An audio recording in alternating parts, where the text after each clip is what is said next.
Okay, so I'm going to start asking you a few questions, and yeah. So I know you went to Carver Elementary, so can you tell us your experience of being a student here? Oh gosh, that was so long ago. I barely remember it. In fact, I was trying to picture the building. When I went, there was actually a wood frame building. Yeah, that long ago.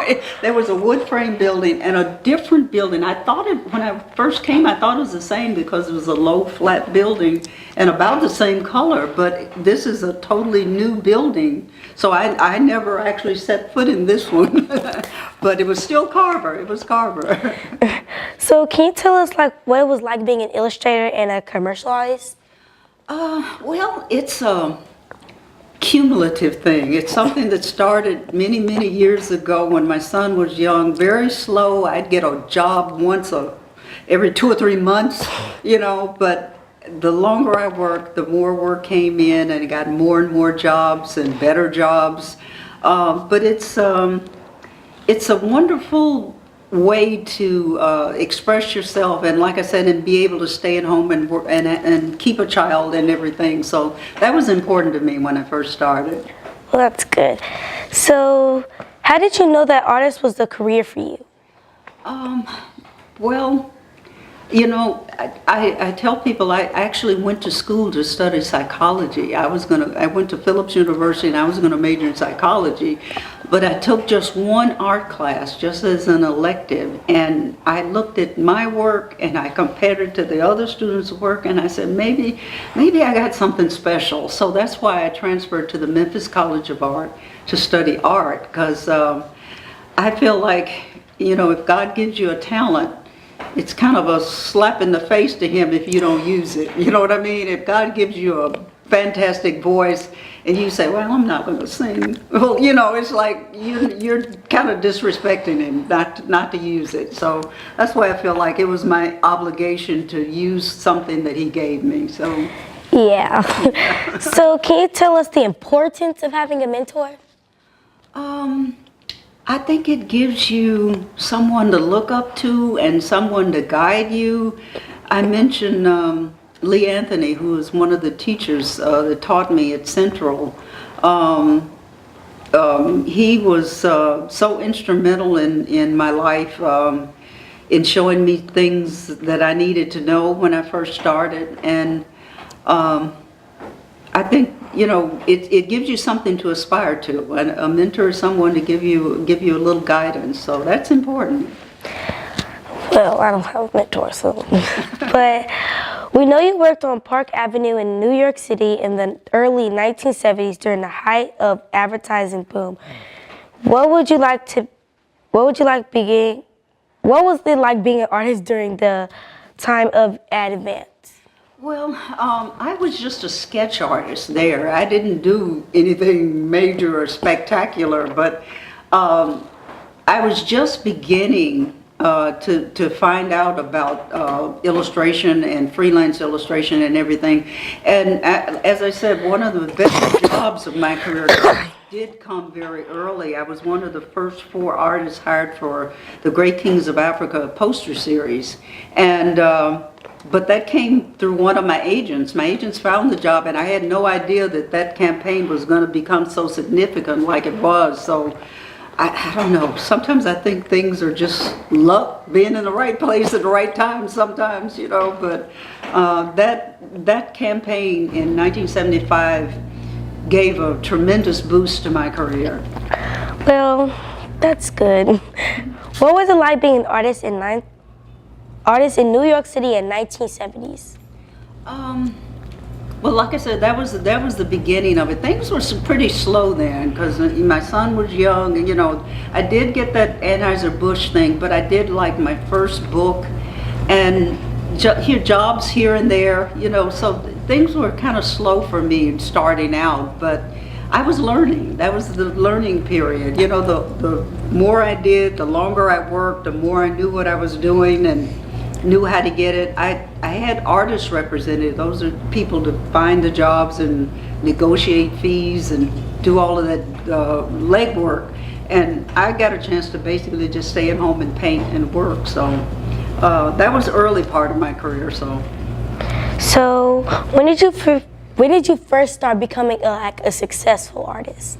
Well, I think, I guess, how you measure success, I'm not sure, because that's what it is. It's been up and down and up and down. I'm not sure. The high points were the Anheuser-Busch campaign, the stamps, when I did the stamps, 1991, 92, 93. That's got to be the high point. So getting that and the exposure that came from illustrating stamps for the U.S. Postal Service, that was probably the high point of my career. So, and then this new book, Lorraine, I have never had a book to get the feedback and response of this book, and I'm not sure if it's because the book is that wonderful or it's that the author is a famous country western music singer. I'm not sure what it's bought it, but this book has bought a lot of feedback and a lot of great publicity and everything for my career. So I'm really, really happy and proud of that one. Oh, that's good. So what inspired you and your art? What inspired us? Well, you know, like I said, when I give my talks, I always tell people to illustrate the things that you know a lot about and you're passionate about. So I've always been passionate about nature and wildlife. So the books that I do, almost all of the books are about wildlife and animals. I've got cats, and I love nature, and I try to reflect that in my book. I think to me, again, it's another way of giving honor to God, all the beauty of this earth. It's something that I like to show and appreciate. So I try to put that into my work, you know. So what is your biggest accomplishment? It's got to be the stamps. The stamps. Stamps. Yeah, there's nothing better than that. It's quite an honor. And I'm the first African American woman ever to illustrate a stamp for the U.S. Postal Service. So I'm a little footnote in history on that one. So what has been your biggest regret? Biggest regret? Oh gosh. Oh, okay, I'll give you, I know exactly what it is. You know, I always say to tell people that I've done 44 books. Only 43 have been published. That 44th book was a book that I did with a self-published author. That was a mistake, because he's having financial issues. We actually finished that book about 2 years ago, and I'm still waiting for it to come out. But I think it's going to be a wonderful book, though. It's about bullying. And that's such a timely subject. The illustrations in it I thought were really wonderful and really good. And he's actually turning it into a textbook, not just a book. And it's actually for middle-aged students, about your age, you know. It isn't for little children. But like I said, working with a self-publisher, you don't have the protections, the contract, the fee, the royalties. It's not a good, secure thing to do something with a self-publisher. So. That may be my biggest regret. So what brings you the most joy in life? My grandkids. My grandkids. I've got 3, and they're the joy of my life, having them around and everything. In fact, my granddaughter was actually somewhat of the model for Lorraine. She actually posed, and I kind of got the anatomy and everything from her. I didn't use her exact face, but she really helped me out with that book. How did you get involved in illustrating stamps for the U.S. Post Office? Well, that's a good example of networking.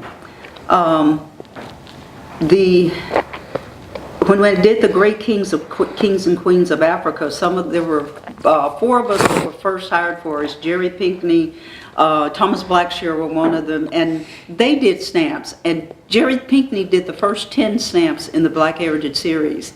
And I'm a stamp collector, so I used to collect stamps when I was a kid.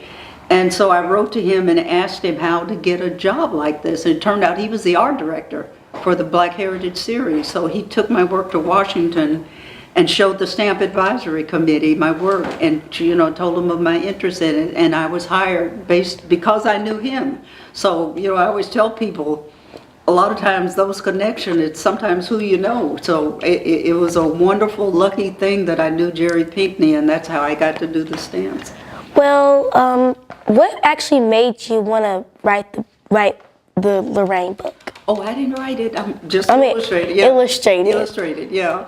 Well, I just read the story. They sent me the story and said, "Or would you be interested in illustrating this?" And I read it, and it was so sweet. It was such a very sweet story, and I said yes. You know, and I may have mentioned before, the very first book that I illustrated was called When I Was Little, and it was about a grandfather and a little boy. So here I am, 40 books later, and I'm illustrating a story about a grandfather and a little girl. So kind of similar things. So what is your favorite book that you illustrated? Well, I guess it's got to be Lorraine. Yeah, so far, Lorraine. So do you have any recommendations for the kids who are interested in art? Practice, practice, practice. That's it. I keep telling people the more you do, the better you get. You know, a lot of kids say, well, I can't do faces. You know, I can't do faces. Well, you keep practicing. You do them over and over and over again. The more you do it, you get better you get. And it gets easier and quicker and faster the more you do it. So what piece of advice would you give young people interested in pursuing a career in art? Well, like I said, going to an art school, I think, helped me because it's concentrated focus, you know. I think going to an art school and just the same thing, practicing, you know, even if you don't go to an art school, practice and find mentors, people that can advise you and guide you in the things that you're interested in. Reach out and read about subjects and things that you're interested in. I think that's probably the most important thing. Build your portfolio. Yeah, that's one of the basic things. I always tell people your best work, try to pull together about 20 of your best pieces, and that way whenever you get the opportunity, you can pull them out and show somebody. You'll never know. You luck upon a job somewhere just by showing the people some of your best work. So. Well, that's great. That was the end of our little interview. That gave me chills. So thank you for doing this interview with us. Sure, it's absolute pleasure. I love to help young people any way I can. I do the best I can. People help me, so I'm glad to help you, okay?